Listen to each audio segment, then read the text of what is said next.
Today we are going to represent the presentation of simple harmonic and superimposition principle of SHM by complex exponentials. पहले हम deal करेंगे कि complex numbers होते क्या हैं, उनको हम रिप्रेजेंट कैसे करते हैं। याद कीजिएगा कि कॉम्प्लेक्स नंबर को रिप्रेजेंट आप कुछ इस तरह से किया करते। इसमें आपके पास x जो है एक रियल पार्ट है और y जो है आइटा के साथ मिलकर एक इमेजनरी पार्ट बनाता है। आइटा आपके पास और कुछ नहीं है, that is an imaginary number, और इसको आप रिप्रेजेंट करते हैं अंडर रूट ऑफ -1 से। अब देखिएगा, अगर आपको एक वेक्टर दिया जाए और आपको उसको रिप्रेजेंट करना है कॉम्प्लेक्स नंबर से, तो आप यहाँ पर रिप्रेजेंट कैसे करेंगे। ये आपके x और y जो हैं, these are the coordinates on the real axis and the imaginary axis. मान लीजिएगा कि आपके पास 2 डायमेंशनल अगर आपके पास कोई ग्राफ है, उसमें आप इस एक्सिस को कह देते हैं रियल एक्सिस, और ये जो एक्सिस है आपकी, इसको आप नाम देते हैं imaginary axis.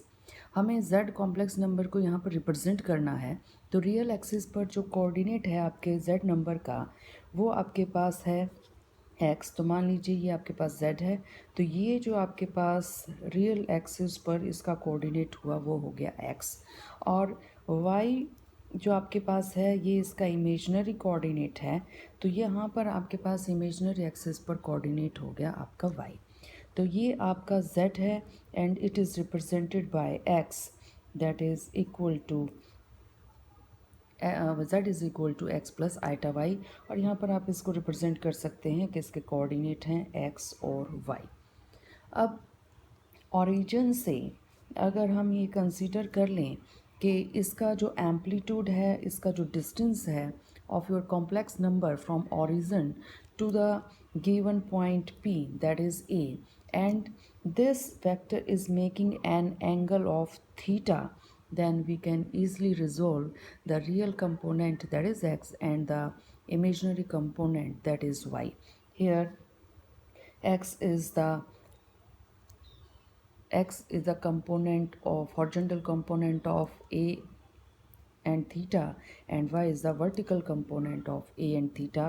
Hence we can give as x is equal to a cos theta and y is equal to a sin theta. आप यहाँ पर अगर z को रिप्रेजेंट करना चाहें, a that is amplitude of the simple harmonic motion, theta that is the phase difference of the simple harmonic motion, तो हम देखिए रिप्रेजेंट कर गए हैं। z is equal to x की जगह आप यहाँ मेंशन कर देंगे, रिप्लेस कर देंगे cos थीटा, और y को आप रिप्लेस कर देंगे a sin थीटा से। तो this is the representation of your simple harmonic motion in the form of the complex number, where a is the amplitude and theta is representing the phase difference.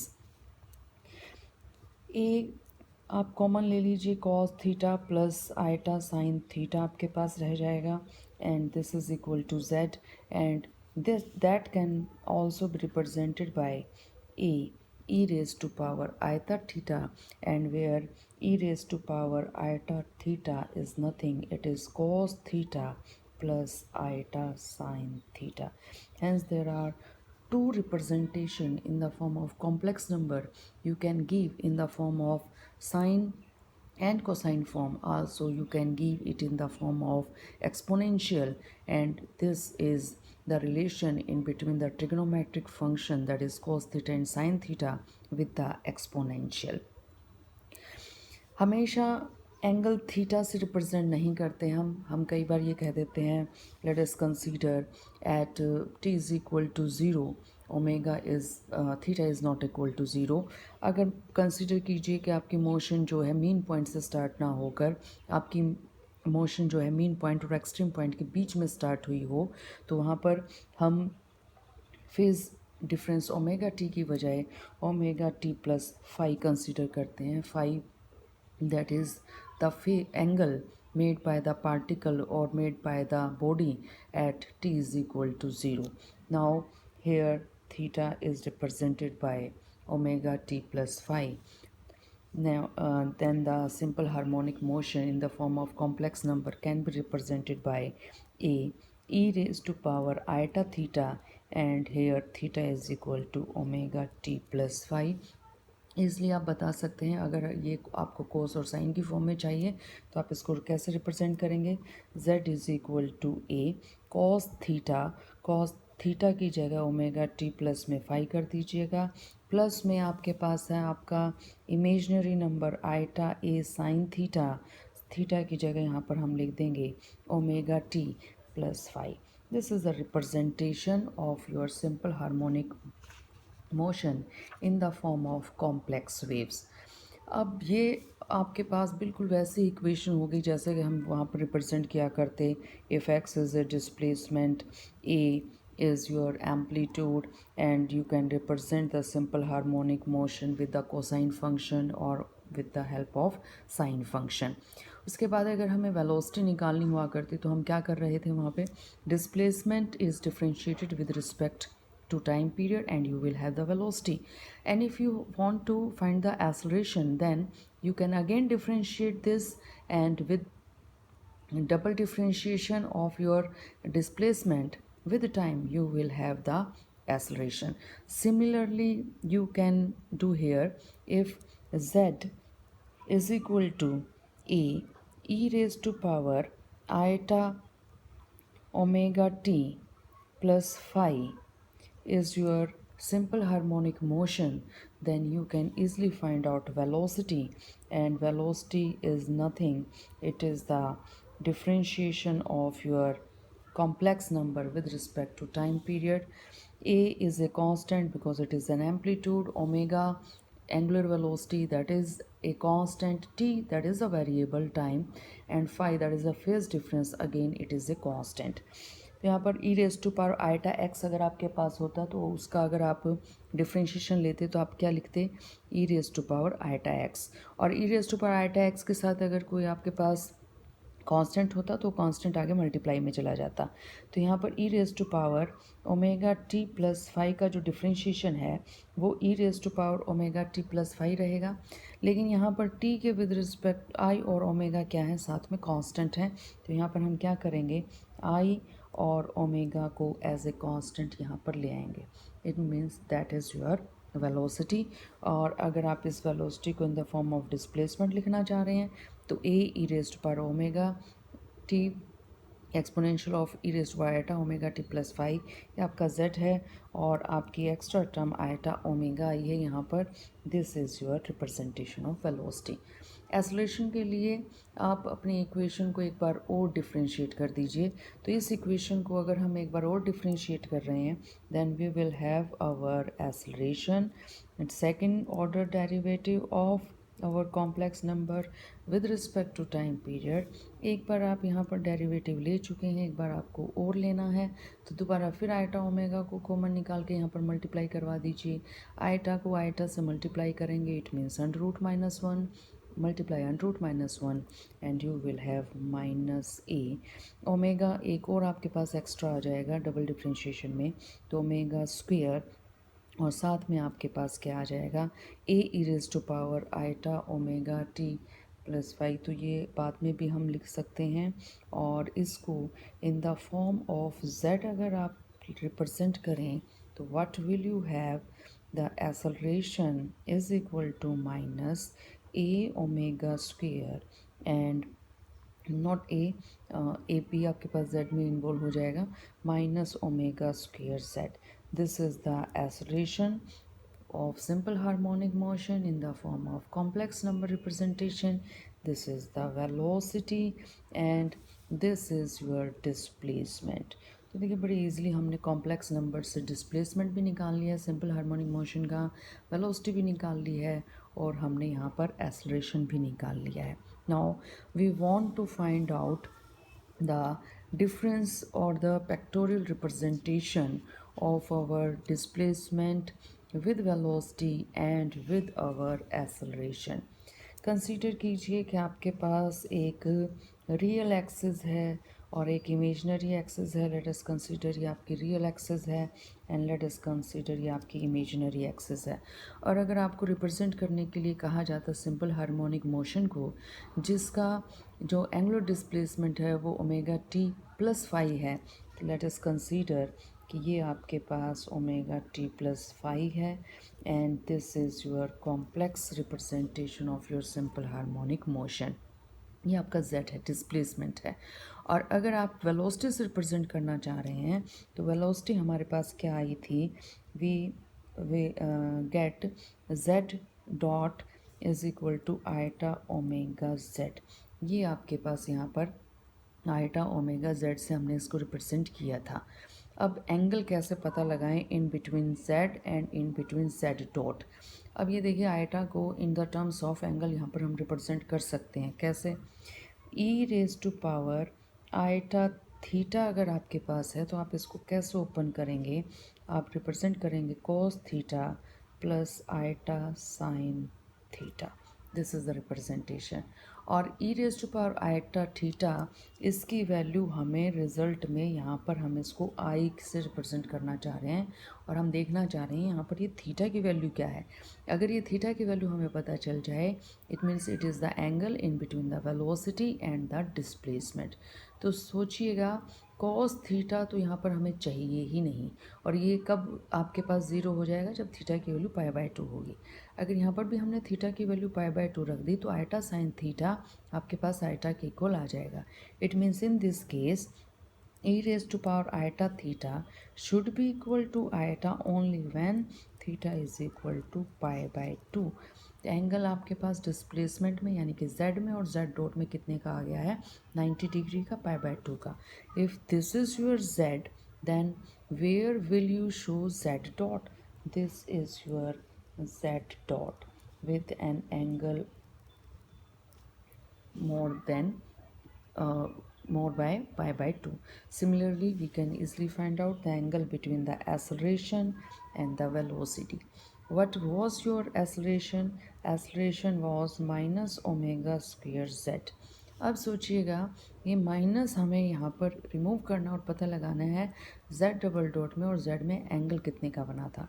Again very simple task. E raise to power iota theta can be represented by cos theta plus iota sine theta, और इसका result आपको कितना चाहिए, -1। ये -1 हो जाएगा अगर आप यहाँ पर थीटा की जगह पाई रख दें। अगर हमने यहाँ पर पाई रख दिया तो cos theta cos pi that is equal to -1 and sin pi that is equal to 0. It means here theta is equal to pi. It is representing the angle in between the displacement and the acceleration. तो अगर ये आपके पास z है तो इससे opposite direction में आपके पास क्या हो जाएगा, z डबल डॉट हो जाएगा। अगर ये आपका z double dot opposite direction में है then what will be the angle in between the velocity and the acceleration? It is the angle pi by 2। तो आपके पास डिस्प्लेसमेंट और वेलोसिटी वेक्टर में फेज डिफरेंस आया है पाई बाय 2 का। वेलोसिटी और एक्सेलरेशन वेक्टर में अगेन आपके पास फेज डिफरेंस रहा है यहाँ पर पाई बाय 2 का, और डिस्प्लेसमेंट और एक्सेलरेशन में आपके पास फेज डिफरेंस रहा है दैट इज़ इक्वल टू पाई का। अब सुपर इम्पोजिशन प्रिंसिपल हम क्या करते हैं, दो वेव्स लेते हैं। तो अगर आप दोनों वेव्स को रिप्रेजेंट करते हैं कॉम्प्लेक्स नंबर से तो एक वेव को यहाँ पर हम रिप्रेजेंट कर रहे हैं z1 से, और इस z1 को हमने मान लिया a1 कॉस भी मत लीजिए, इसको एक्सपोनेंशियल फॉर्म में लीजिए ताकि इजी हो जाएगा। z1 and this is equal to a1, और एक्सपोनेंशियल में हम यहाँ पर ले रहे हैं iota omega t plus 5/1। This is my first simple harmonic motion, या पहली वेव मान लीजिए जिसको हम सुपर इम्पोज करवाना चाह रहे हैं सेकेंड वेव्स के ऊपर, ओवरलैप करना चाह रहे हैं, दोनों वेव्स को साइमल्टेनियसली अमिट कर रहे हैं तो कहीं ना कहीं वो आपस में ओवरलैप करेंगी ही करेंगी। यहाँ पर a1 रिप्रेजेंट करता है amplitude of your first simple harmonic motion, और 5/1 रिप्रेजेंट करता है कि t is equal to 0 time पे आपकी मोशन जो है वो कितना एंगल बना के स्टार्ट हुई थी। सिमिलरली अगर हम एक और कंसीडर कर ली जाए तो मैं यहाँ पर उसका एम्पलीट्यूड अलग कंसीडर कर रही हूँ, और उसका जो फेज डिफरेंस है वो भी फर्स्ट वाले से अलग कंसीडर कर रहे हैं। ये बिल्कुल वैसा ही एक्सप्रेशन है जो हमने लास्ट लेक्चर में देखा था। वहाँ पर भी हमने ये दो ही चीज़ें अलग ली थी कि दोनों सिंपल हार्मोनिक मोशंस का एम्पलीट्यूड अलग था और दोनों का जो फेज डिफरेंस था वो अलग था। लेकिन वहाँ पर हमने एक सिमिलैरिटी ली थी, यहाँ पे भी हमने वही सिमिलैरिटी ली है कि जो आपकी एंगुलर फ्रिक्वेंसी है ओमेगा, बोथ केसेस में हमने सेम ली है, यानी कि सेम वेलोसिटी से आपकी जो बॉडी है वो मोशन कर रही है। अब हमें सुपर इम्पोजिशन करवाना है, इट मीन्स आपके पास यहाँ पर ओवरलैपिंग होनी चाहिए और ओवरलैपिंग के लिए हमें दोनों कॉम्प्लेक्स नंबर को यहाँ पर ऐड करवाना पड़ेगा।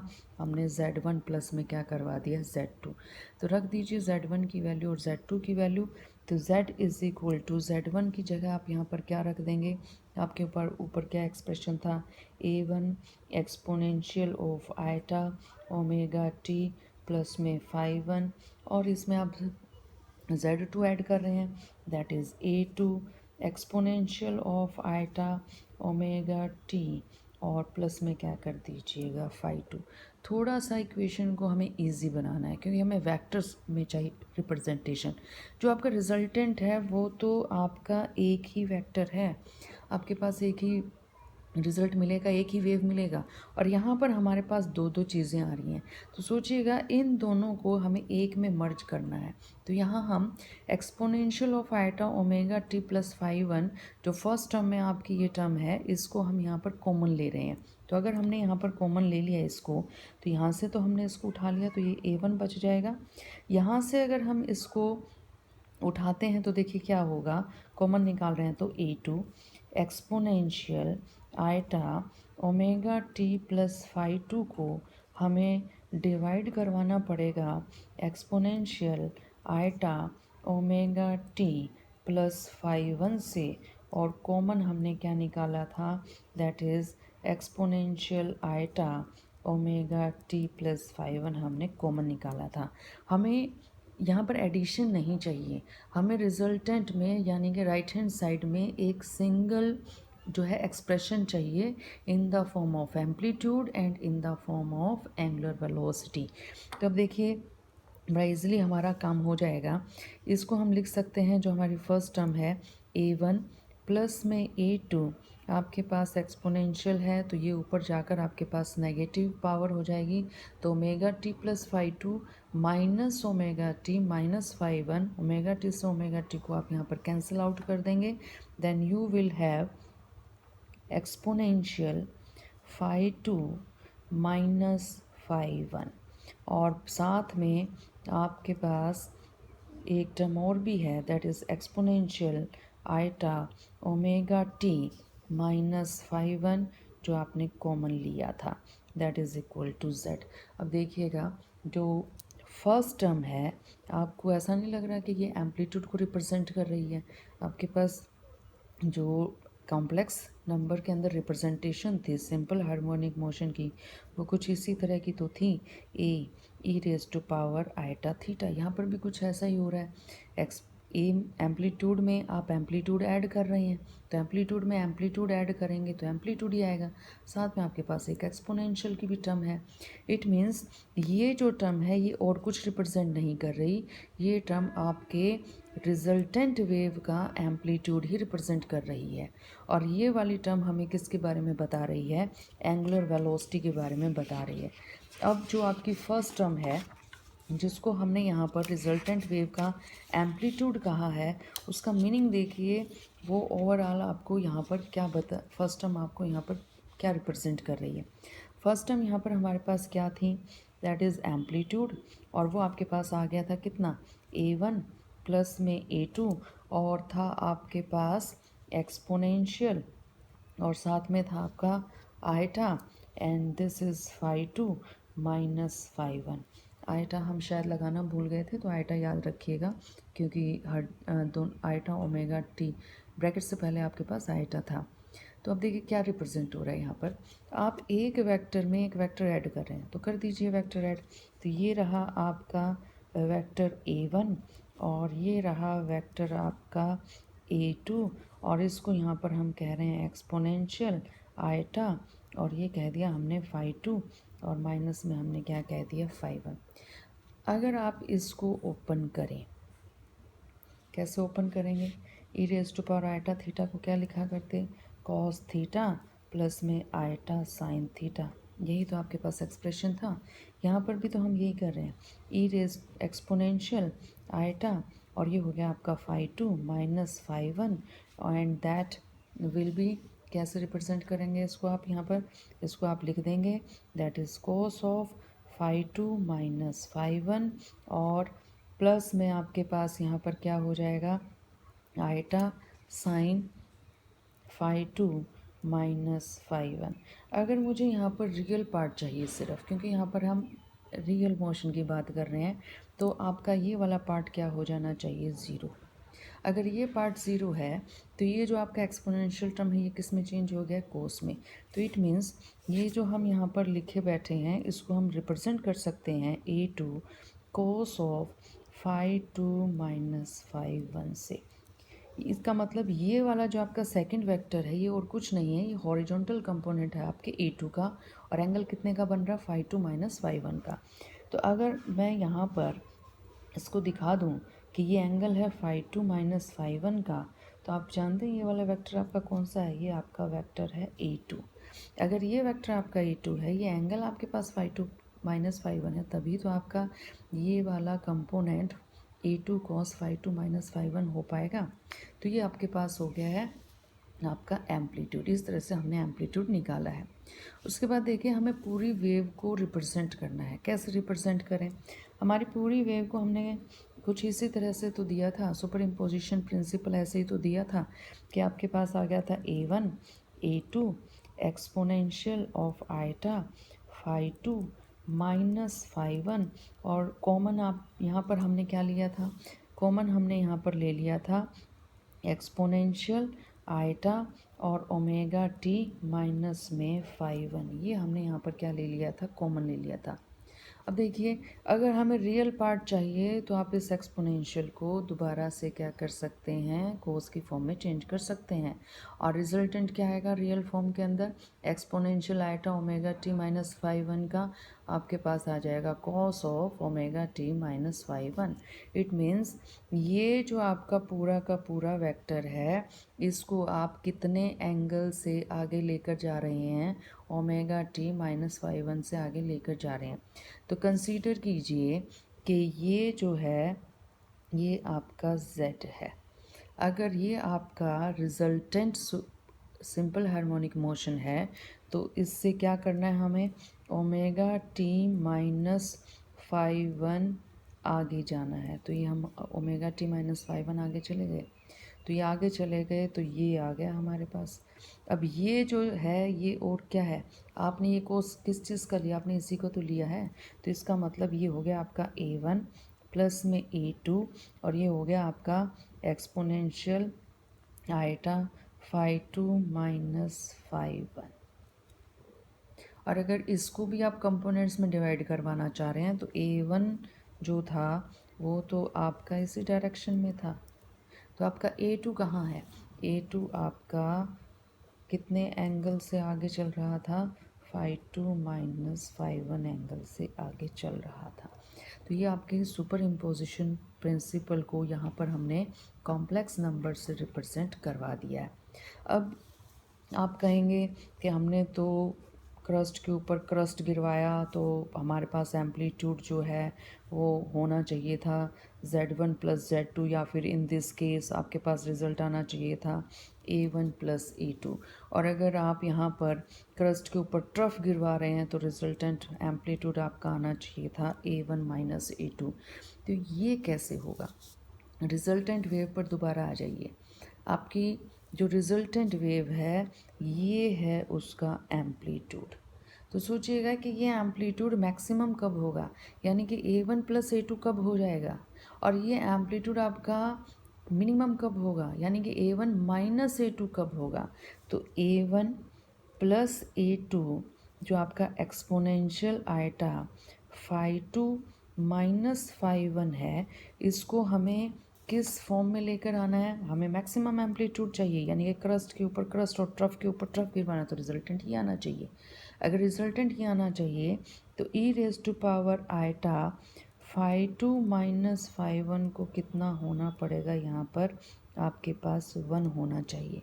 और ये 1 कब होगा, जब आप इसको ओपन कर लीजिएगा। ओपन करते ही आपको समझ में आ जाएगा। इसको ओपन कैसे करेंगे, कोस की फॉर्म में φ2 माइनस φ1 और प्लस में इसको लिख देंगे आयटा साइन φ2 माइनस φ1 और सोचिएगा रिजल्ट आपका 1 आना चाहिए। ये 1 तभी हो पाएगा जब आपके पास ये वाली टर्म किसके इक्वल होगी, 1 के, और ये वाली टर्म किसके इक्वल हो जाए, 0 के। कोई सी भी एक रख लीजिएगा। कोस φ2 माइनस φ1 आपको चाहिए यहाँ पर 1। अगर ये आपको 1 चाहिए तो ये कब पॉसिबल है, ये तभी पॉसिबल है जब आपके इस एंगल की वैल्यू या तो कितनी हो जाए, 0, या फिर हो जाए 360 डिग्री, या फिर आपके पास 4 पाई हो जाए, या आपके 6 पाई हो जाए। तो हम इसको जनरलाइज फॉर्म में कुछ इस तरह से ना लिख दें, 2n पाई। और यहाँ पर जो n की वैल्यू है आप रखते जाइएगा 0 1 2 सॉरी 0 1 2, क्योंकि आपने 2 से मल्टीप्लाई करवा दिया तो हर बार आपके पास ये कितना आ जाएगा। फर्स्ट रखेंगे तो आपके पास 0 आ जाएगा, सेकंड रखेंगे तो आपके पास 2 पाई आ जाएगा, थर्ड रखेंगे 4 पाई आ जाएगा। इट मीन्स हर बार आपके पास इस एक्सपोनेंशियल की वैल्यू कितनी आ रही है, 1 आ रही है। सेकंड, आपको ये वाला केस चाहिए a1 माइनस a2। सोचिएगा कि यहाँ पर आपको a1 माइनस a2 चाहिए, तो क्या करना पड़ेगा अब की बार आपके पास e raise to power iota φ2 minus φ1 की वैल्यू कितनी होनी चाहिए, -1। तो देखते हैं कि ये वैल्यू आपको कब मिलेगी, e raise to power iota φ2 minus φ1। Now we require the value of this exponential is -1।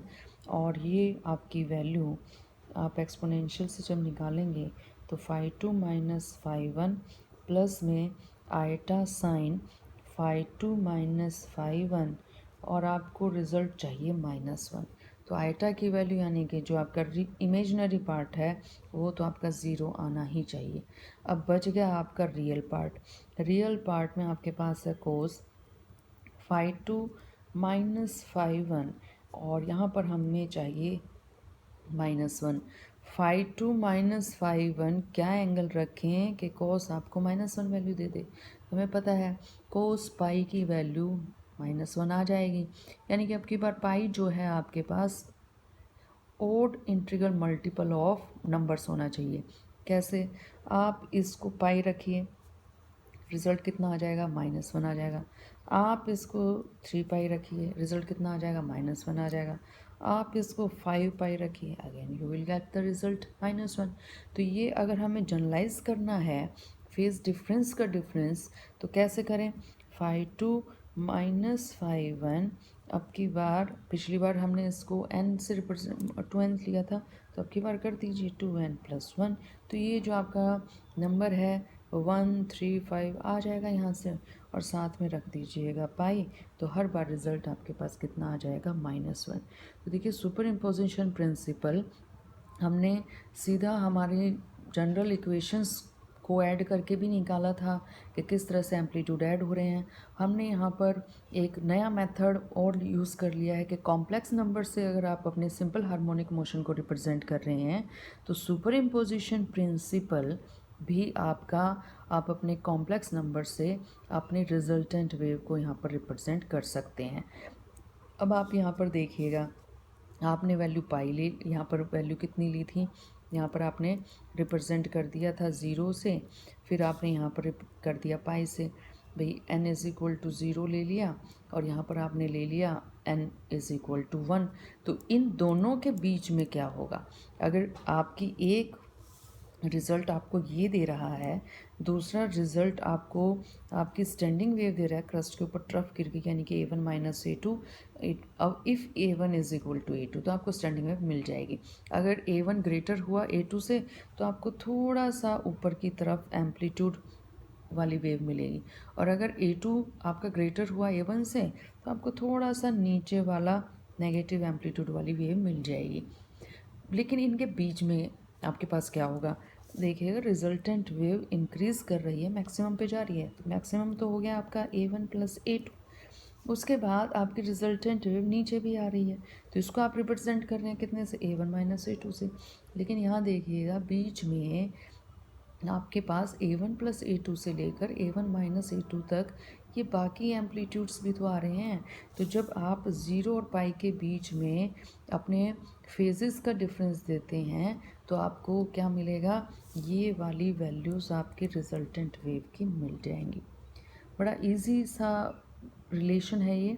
और पिछला टॉपिक याद कीजिएगा, वहाँ पर हमने कंडीशन लगाई थी कि जो simple harmonic motion linear equations से रिप्रेजेंट जा सकती हो, वही आपकी सुपर इम्पोजिशन प्रिंसिपल को शो करेंगी, यानी कि ओवरलैप दिखाएंगी। नेक्स्ट जो हमारा टॉपिक रहेगा, we will deal with beats.